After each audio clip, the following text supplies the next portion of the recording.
Allez, je te c'est suis. parti. Et on dit que c'est ici qu'aurait été emprisonné le roi d'Angleterre Henri VII. Ah, donc là, on a un point de vue un peu différent. Mais surtout, en fait, là, j'ai un peu la primeur, parce que ça vient d'être très ouvert. Enfin, il y a une partie qui n'était pas ouverte.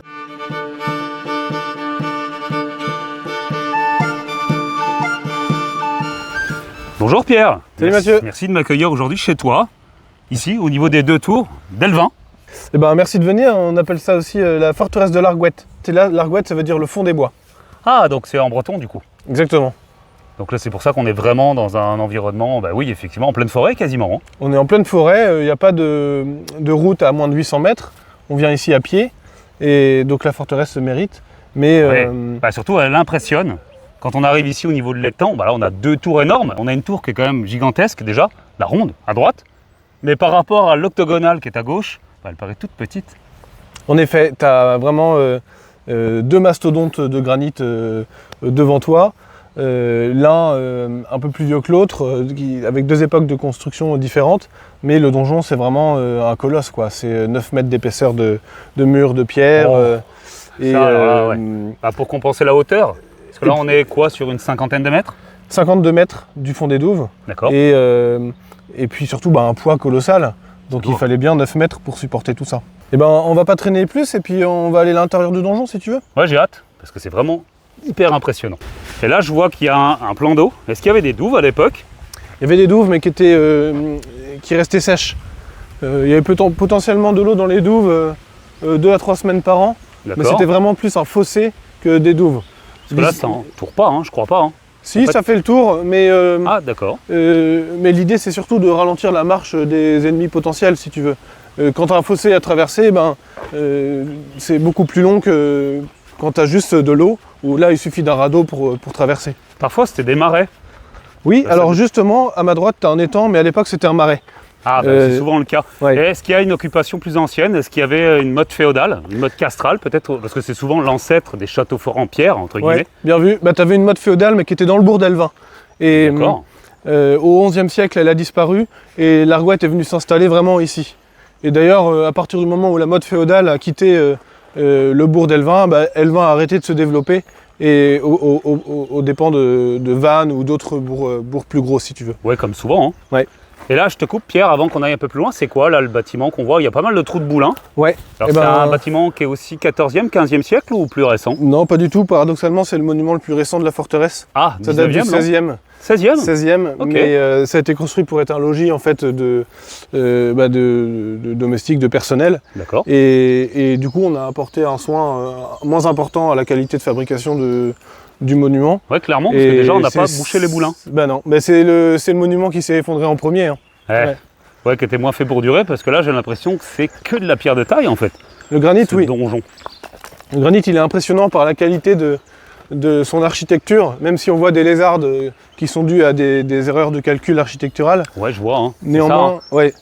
C'est un poids colossal qui doit être ici. Enfin, on aperçoit quelques effectivement lézardes, mais qui ne doivent pas être non plus trop structurels. Et moi, ce qui m'interpelle, toi tu dois être habitué, c'est l'encorbellement au niveau de la base. En fait, Tout à là, on fait. a vraiment plusieurs niveaux. Ouais. Donc, est-ce que c'était... Non, c'était pas censé être immergé pour le coup. Non, c'est une base en degrés esthétique et puis qui sert aussi un peu de contrefort à la masse que représente le donjon. Ouais, parce que là, on a 52 mètres d'ici. Ouais. Donc, c'est énorme, hein. C'est gigantesque, mais en même temps, l'Argouette est construite dans un vallon, donc il fallait quand même pouvoir surveiller ce qui passait un peu autour. Et en donnant une hauteur comme ça au donjon, on pouvait avoir des vues sur les routes commerciales qui étaient autour d'Elvin. Et d'après ce que j'ai lu, je crois qu'on est un peu en contrebas ici. Oui, on est dans un vallon, d'où la hauteur du donjon. Ouais. Et donc, du coup, c'est pour ça qu'il fallait essayer de voir le plus loin possible. Mais il n'y avait pas le côté défensif ici. Hein. Tu me le disais que... Non, en fait, le seul côté défensif du donjon, c'est l'épaisseur de ses murs.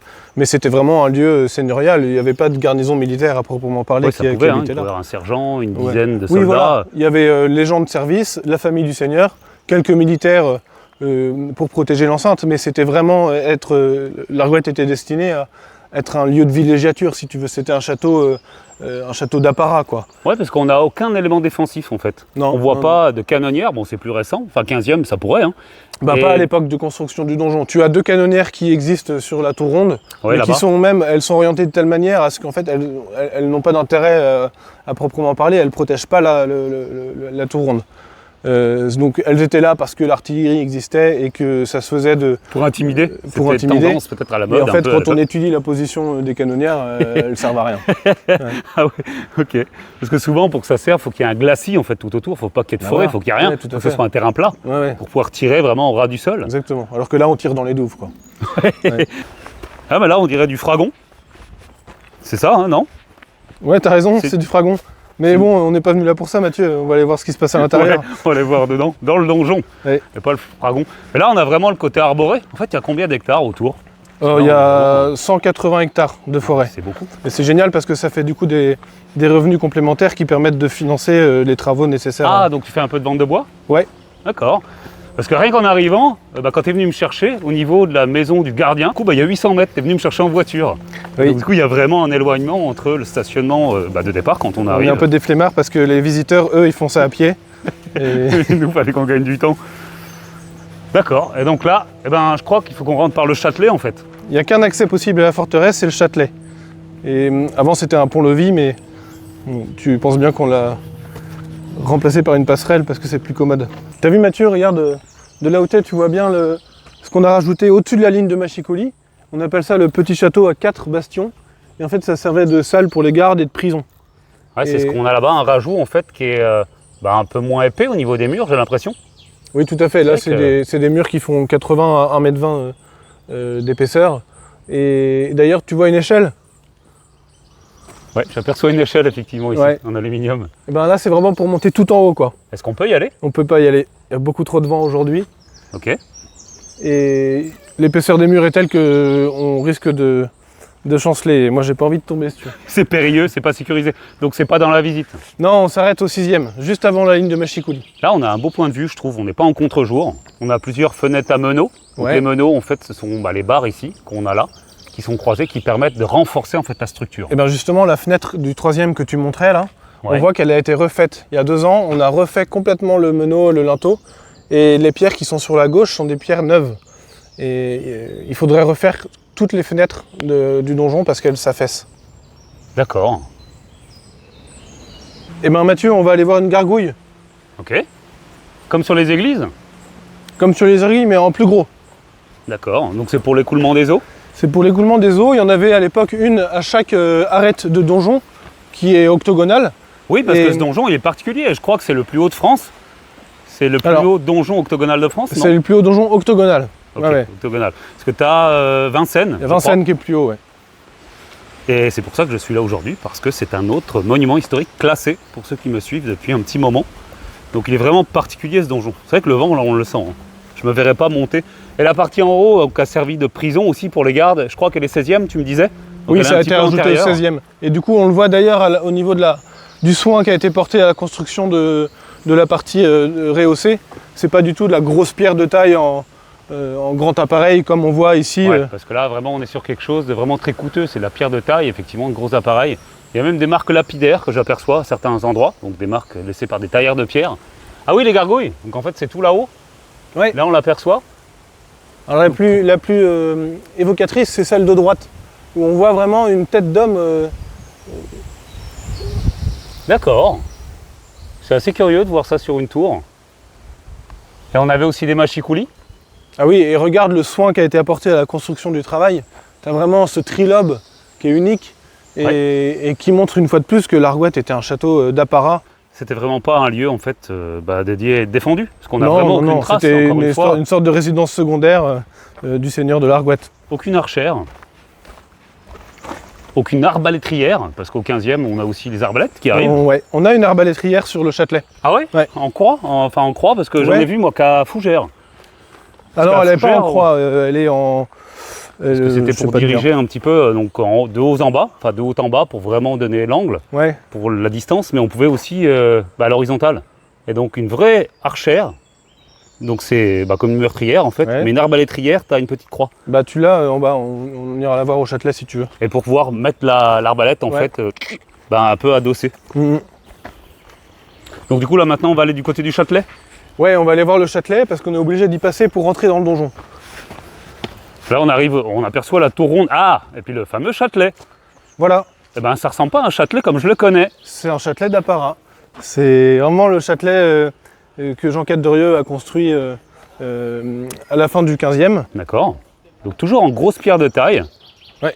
Parce qu'en fait, ça me fait penser un peu au Châtelet, moi, du château de Fougères, si tu connais un peu. Ouais.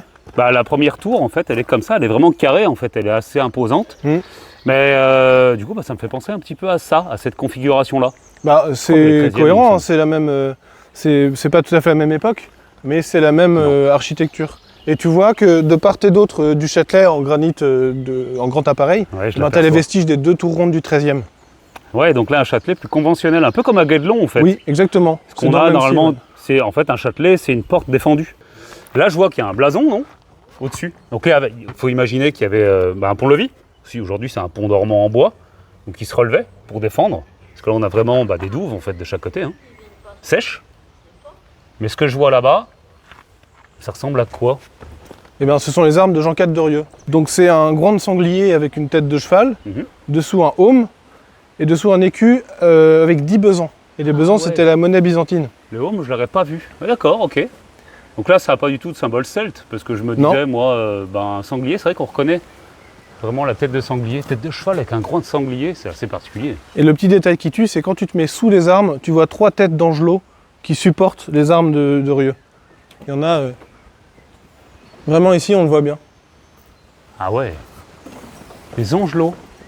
Des petites têtes de bonhomme, mais on appelle ça des angelots, c'est plus mignon. Ok. Donc c'est presque Renaissance, après Renaissance. Non, pas du tout. Non, mais en fait, à Elvin, tu as plusieurs reprises de ces angelots, notamment dans l'église d'Elvin, qui a une sablière qui est classée aussi monument historique. D'accord. Sablière superbe qui a été repeinte il y a peu de temps. Et tu as des angelots qui supportent de la structure. Donc, dans le coin, c'est une figure qu'on retrouve beaucoup, l'angelot. Ouais. Parce que souvent, c'est beaucoup Louis XIVien. Parce que là, en parlant de Louis XIV, eh ben, il y a son surintendant des finances qui a acheté le site, en fait. Oui, Nicolas Fouquet, il a acheté l'Argouette en 1656. Alors, il n'est jamais venu ici, mais il a fait quelque chose de très important, c'est qu'il a fait un inventaire. Il a fait faire un inventaire très précis de l'état dans lequel était la forteresse. Et finalement, on s'aperçoit que c'était dans un état proche de ce qu'on a aujourd'hui. Et donc, quand on rentre, ça m'impressionne. Bah là, on a un arc brisé. Donc là, on retrouve vraiment le style gothique. Ah bah oui. Et on est à l'intérieur, en fait, du Châtelet primitif du XIIIe siècle. C'est ça. Avec là une ouverture. Alors, ça n'a pas l'air d'être une archère. Peut-être en haut. Donc il y avait un étage, visiblement. Ah, et même une cheminée. T'as vu, ils étaient bien logés, hein, les gardes. Ouais, ils étaient obligés. Il y avait un sergent, normalement, et des gardes. Donc là, c'était vraiment une porte défendue. Ah, et peut-être herse? Non, on n'a pas de trace de Oui, herse. si, on a la trace de la herse. D'accord. Elle venait se glisser là. Parce que tu sais, au 13e, t'avais pas de pont-levis, ça n'existait pas. Donc t'avais une herse, des vantaux, et puis un pont dormant avec des planches, quoi. Ah ouais, donc c'est bien qu'on ait vraiment l'emplacement ici pour la herse. D'accord. Donc c'est bien parce qu'il y a plusieurs périodes d'occupation en fait. On a gardé les traces malgré tout. Oui. Eh ben on a gardé les fondations du 13e. C'est souvent comme ça dans les châteaux forts, il y a plusieurs époques de construction, et on garde à chaque fois l'époque. Différents remaniements. Et là on arrive au niveau de la haute cour, là où était donc le donjon, qu'on va aller voir parce que c'est assez impressionnant. Hein. Bah là on les voit bien, hein, les 45 mètres du coup d'ici je crois. Hein. Il me semble bien Pierre. Avec beaucoup de fenêtres à meneaux. Il y en a une d'ailleurs qui a été bouchée là, au rez-de-chaussée. Et c'est quoi il va y avoir des grilles, non, pour les protéger? Ouais, tout à fait. Il y a des trous. Tu vois les trous, tu avais des crochets en fer qu'on distingue au 3e d'ailleurs. Ah oui, il y en a encore un. Ouais, forgé, effectivement. Là. Et même au-dessus. Et ouais, exactement, c'est de taille. Hein. Donc du coup, ça a enflé avec le temps. C'est ça, s'est en dilaté. rouillant, le fer a cassé la pierre. Et d'ailleurs, c'est ce qui a donné lieu à pas mal de fissures.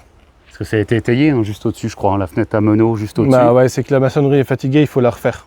D'accord, donc ça sera en projet? C'est quelque chose qui sera fait, peut-être? Alors, ce sera fait, j'espère que ce sera moi.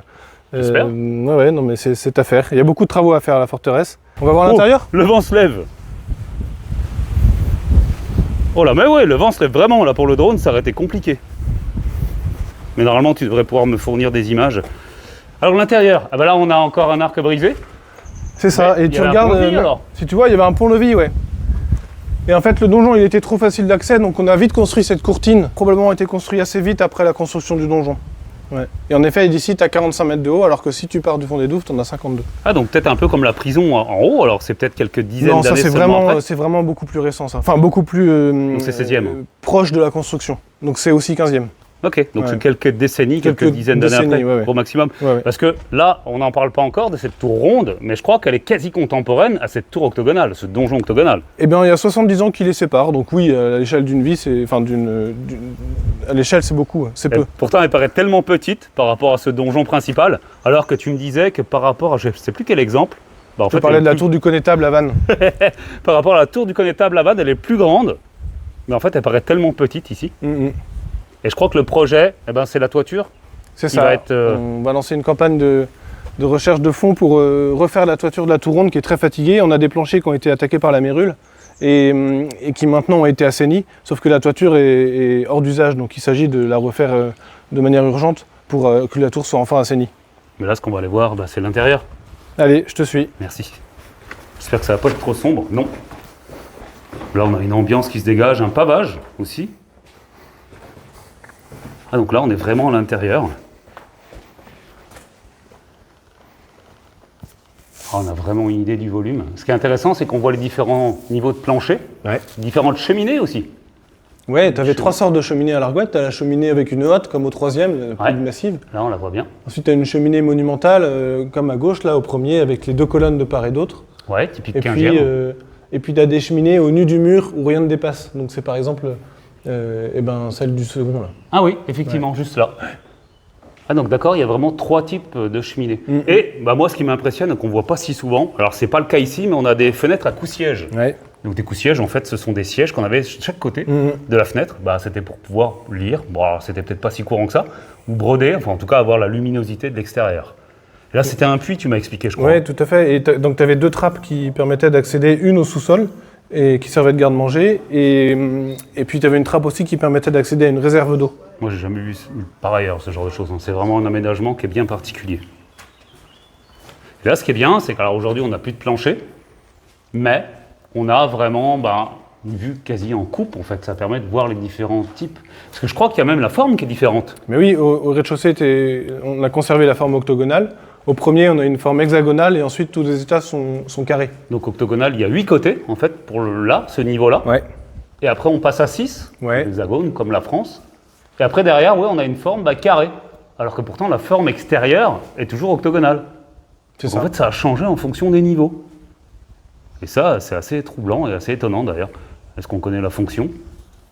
Cheminée, là, derrière, ici, non? Cheminée avec peut-être un four à pain au-dessous. On Donc sait là, pas trop. vraiment un ras-le-mur, en fait, sans fioriture, en Ouais. fait, simplicité. Mhm. Oui, donc peut-être justement cuisine. Longtemps, on y a pensé, et puis les historiens se contredisent un peu. Donc, Est-ce que tu pensais que c'était peut-être un four à pain derrière? ouais, tout laisse à y penser. Hein. C'est voûté, c'est maçonné. Mais bon. il faudrait soit de l'argile ou alors des briques, Ouais, briques réfractaires, c'est ça. pour garder de la Et le chaleur. problème, c'est qu'on n'a ni l'un ni l'autre. Donc, bon. Est-ce qu'on peut monter au niveau des étages? Ouais, viens, on va monter. Dans l'escalier du Seigneur. Allez, Et je bah te c'est suis. parti. Déjà, je suis impressionné par la longueur des marches. Donc on est sur un escalier à vis. Et ce qui est intéressant ici, c'est qu'il est dans l'épaisseur des murs, en fait. Mais on a une épaisseur qui est de combien, là? Ici, on a 6 mètres d'épaisseur. À la base, t'en as 9. Ah ouais, donc c'est quelque chose de super massif, en fait. C'est énorme. Ne serait-ce que les marches, là, elles sont vraiment, vraiment très larges, en fait. Souvent, ils sont plus petits. Et là, ce qu'on n'a pas là, alors on n'a pas le côté défensif, mais moi, je l'ai vu dans un autre château, à Chanteloup, où tu as des marches en pierre qui manquent. Et en fait, c'était des marches qui étaient mises en bois. Et c'était pour pouvoir balancer, en fait, comme sur des machicoulis, balancer des pierres, des objets, même des excréments. Hein. Et du coup, sur les assaillants. Parce que tu as aussi l'histoire des escaliers à vis où tu peux pas dégainer ton épée. En fait, logiquement, là, s'il tourne à droite, tu peux plus défourailler. Enfin, en même temps, tu as large. Ouais. Donc, en fait, on n'a pas le côté défensif ici. Hein. Non, ici, on a vraiment du massif et du massif et du massif. Quoi. Ouais, effectivement, et tout en granit. Est-ce qu'on a des latrines? Oui, jusqu'au 4e étage. D'accord. Et donc là, on peut monter jusqu'à où? Il y a On peut 7 monter jusqu'au 6e étage. On s'arrête juste avant le chemin de ronde. D'accord. C'est pas encore sécurisé. Bientôt, on fera une plateforme, mais pour l'instant, c'est pas le cas. Donc il y aurait une évolution. Et là, mais il y a encore une épaisseur par là. Oui, t'as la pièce où, a priori, Henri VII a été... le roi d'Angleterre, Henri VII aurait été emprisonné. Alors avant ça, là, on voit bien l'épaisseur des murs, en fait. Là, on est vraiment sur du médiéval, où on a facile 4 mètres, là. Bah, là, ici, tu dois avoir 4 mètres, mais ici, t'as plutôt 6, tu vois, derrière. de l'autre Ah côté. ouais, c'est ça, si on prend un peu de recul. C'est dingue. C'est Ouais, massif. Ouais. Très impressionnant. Ah, et ben là, marque lapidaire. marque tailleur de pierre. Juste ici. Donc un... Là, ça semblerait être une clé, Ouais, effectivement. comme ici. Et tu disais, c'est là où il y a la porte, là où Henri Tudor. Wouhou, j'ai failli louper une marche. Du coup, je te laisse passer devant. Parce que de cadrer, c'est pas évident. Fais attention, il y a une marche ici. Ah Puis oui, il y en a une seconde quand tu rentres dans la pièce. d'accord. Déjà, la porte est assez massive. Ouais, ça Wow. c'est un petit ajout du Ouais, début mais 20e. 19e peut-être. Et on dit que c'est ici qu'aurait été emprisonné le roi d'Angleterre Henri VII. Alors on sait qu'il a été retenu à l'Argouette, mais de là à ce qu'il soit réellement emprisonné, c'est peut-être un petit peu exagéré, mais pour le mythe, on le garde. Mais c'est à l'époque où il était Henri Tudor, je crois. Il Ouais. n'était pas encore roi. Ouais, Henri de Richemont. Ouais. Et c'est intéressant parce que là, on voit que c'est maçonné en fait. Bah oui, Il y a une voûte. t'as eu des reprises qui ont été faites, et la maçonnerie, en effet, elle a été reprise plusieurs fois, mais c'est la seule pièce voûtée du donjon qui est encore subsistante. Et qui aurait pu être une cellule en fait de détention. Bah, alors, ça y ressemble. Moi, ça me fait penser aux cabanes Vauban. Cabanes 18e, enfin ça n'a rien à voir, hein, mais elles sont aussi maçonnées les toitures. Je sais pas si ça te parle. Ouais, je vois bien. Et donc du coup, ça me fait penser un peu à ça. Mm. Donc ça aurait été donc une cellule éventuellement C'est ça. de détention. Wow. Bah, c'est assez impressionnant. Bon, faut pas que je chute surtout. Hop. En fait, on s'y perd assez vite en fait, j'ai l'impression. On s'y perd assez vite. Quand tu connais pas. C'est ça, faut pas trop sortir de l'escalier. Bah, surtout que j'ai failli tomber tout à l'heure. Hein.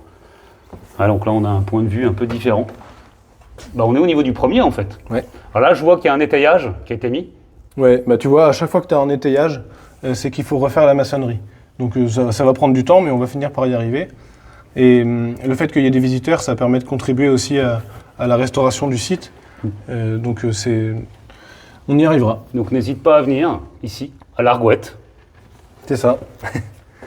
Faut surtout pas hésiter à venir visiter, À la ça forteresse. permet d'entretenir le lieu et c'est essentiel. Mais surtout, en fait, là, j'ai un peu la primeur parce que ça vient d'être très ouvert. Enfin, il y a une partie qui n'était pas ouverte. La tour ronde dans laquelle on est allé tout à l'heure, ouais, elle vient de réouvrir au public après 40 ans de fermeture parce qu'il y a eu de la mérule dans le bâtiment, des dégradations. Donc maintenant, voilà, le bâtiment est sain. Il manque plus que la toiture à faire et puis on pourra en profiter pleinement. J'ai failli retomber. C'est encore une autre marque là. Lapidaire, je fais attention avec l'ombre. Je sais pas trop ce que c'est. Mais là encore un peu la clé. Et tout en pierre de taille partout en fait. Ah ouais, Vraiment, on a le souci du détail. Voilà, on a encore des hauts visiblement. Qu'on aperçoit.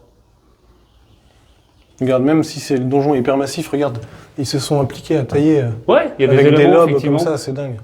Comme des bandeaux en fait, alors Ouais. que c'était pas forcément visible. Parce qu'il faut savoir aussi qu'à l'époque, tout était en chaux. En fait, il y avait un enduit à la chaux.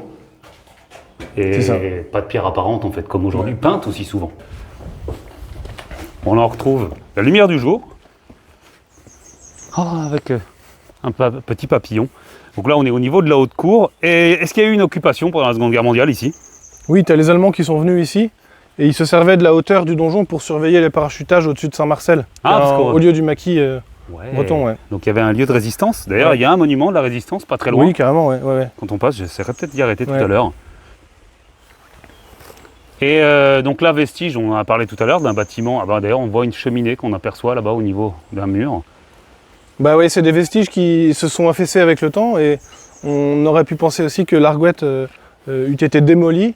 Le chef de district de Vannes en avait demandé la démolition pendant la Révolution française. D'accord. Et en fait, quand il est arrivé devant le lieu, devant le travail conséquent que demandait la démolition de l'Argouette, ils ont abandonné. Ouais. Souvent, ça sert de carrière. Il y a souvent des gens qui rachètent et puis qui démontent pierre par pierre, comme beaucoup d'abbayes. Et là, pour le coup, non. Ils se sont dit ah oui. Ouais. Et moi, c'est aussi l'aspect que j'ai eu tout à l'heure en arrivant. Ouais, c'est tellement massif que ça aurait demandé vraiment énormément de temps.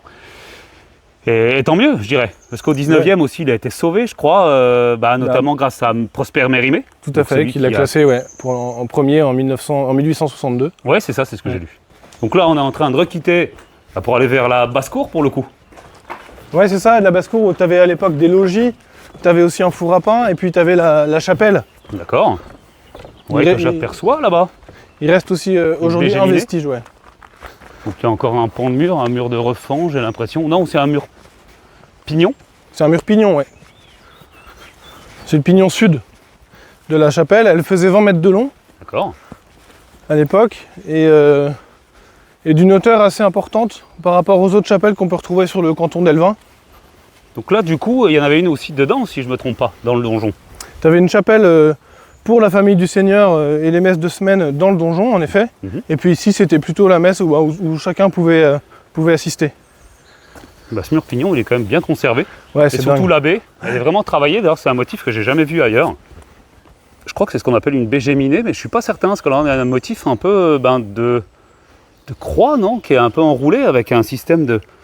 J'ai l'impression de mouvement. Eh ben, c'est toi l'historien, c'est Bah, toi qui sais, Mathieu. J'ai jamais vu ça, je suis jamais venu dans le pays de Vannes. C'est le pays vannetais, non? Vanais? Vante. Ouais, c'est bien ce qui me semblait. J'ai jamais vu ce motif-là, moi. Là, on est vraiment dans la Bretagne bretonnante. Pas vraiment, il n'y bon avait pas beaucoup de bretons. Enfin, ici, on parlait pas le breton à Elvin. On parlait D'accord. plutôt le gallo, ouais. Ah, ben voilà, donc le gallo, le pays tampon entre la Normandie et la Bretagne. Ouais, c'est ça. Et là, bah, on est vraiment sur... Là. Oh, attention de ne pas tomber, comme moi tout à l'heure. Ah, on a encore... Ouais, on a vraiment la dimension en fait, approximative. Donc les 20 mètres, c'est comme ça que tu as Ouais, réussi c'est à le ça, savoir. on s'y arrêtait par là à peu près. Hein. Ouais. Tu vois, cette pierre est tombée, mais il faut que je la remette. T'avais cette pierre qui était ici, là. Ah, On le voit parce que t'as les colonnes qui suivent, donc il va falloir que je la repose. ah effectivement. Ouais, Ouais. tu as effectivement une colonne, un décor ici, Ouais. qui est bien spécifique. Ouais, mais c'est bien, c'est un beau chantier, puis c'est bien. Et moi, ce qui me plaît, c'est que tu es jeune et motivé. Et en plus, Ah, on oui. peut conclure peut-être là-dessus. Donc la tour qui vient d'être ouverte, c'est la tour ronde, Ouais. que je t'invite à venir voir si toi, tu es dans la région, parce que ça vaut vraiment le coup. Et puis du coup, donc c'est une histoire de famille pour toi. Depuis le 17e, non, je crois. Ça fait, ouais, tout à fait, depuis 1686. Ça n'a pas été vendu, ça s'est transmis par alliance jusqu'à moi.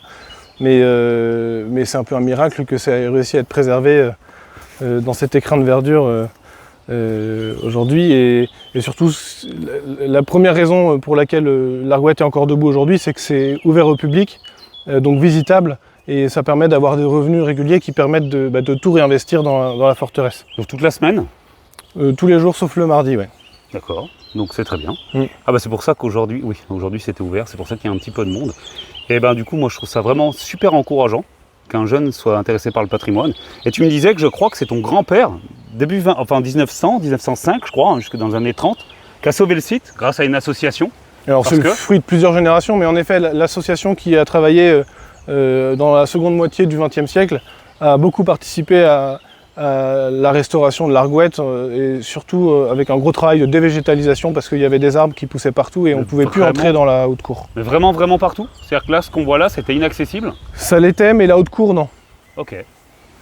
Donc là-bas, vraiment, entre les deux donjons, Ouais. enfin, entre le donjon et la tour ronde, Ouais. c'était inaccessible. Et le pilier que tu vois sous la passerelle, on ne le voyait pas non plus, il était vraiment enterré. Bah, merci beaucoup Pierre de m'avoir accueilli aujourd'hui, parce que pour moi c'est une vraie découverte, je ne la connaissais pas et j'étais frustré. Pourquoi? Parce que en fait j'ai trouvé le site grâce à Maeva, parce que tu as aussi un site Insta, où il ne faut pas hésiter à s'abonner. Je pense que sur TikTok aussi je publierai quelques vidéos que je vais faire dans la foulée. Et tu as aussi donc un compte Instagram. Et du coup j'étais venu, c'était l'hiver dernier, je crois au mois d'octobre, en vacances à Vannes. Et j'avais trouvé le flyer, et du coup c'était fermé. Et donc, Ouais, du coup aujourd'hui ouais, grâce à Maeva, j'ai pu... On est fermé l'hiver parce que l'Argouette est complètement impraticable, donc avec l'humidité, la flotte, il y a trop de boue, donc c'est pas visitable l'hiver. Mais dès Pâques, on commence à rouvrir les portes et là c'est génial parce que ça revit quoi. Bah oui, c'est tellement plus plaisant, puis il fait même chaud aujourd'hui. Ouais. Merci beaucoup d'être venu Mathieu. Bah, je t'en prie. C'est Merci, sympa Pierre. de valoriser le patrimoine. Bah moi ça me plaît vraiment, puis moi c'est surtout la jeunesse. Bon. Bah non, souvent c'est des gens plus âgés en fait. Ouais, Et c'est bien que tu prennes la relève et en plus tu dédies maintenant ton temps à ça. Hein. C'est Maintenant ça. c'est devenu ton métier. Alors Ouais. que toi tu es clerc de notaire à la base. Voilà, ouais. Et donc du coup tu es passé d'un bureau C'est sur ça, le terrain. exactement. Merci beaucoup et à tantôt.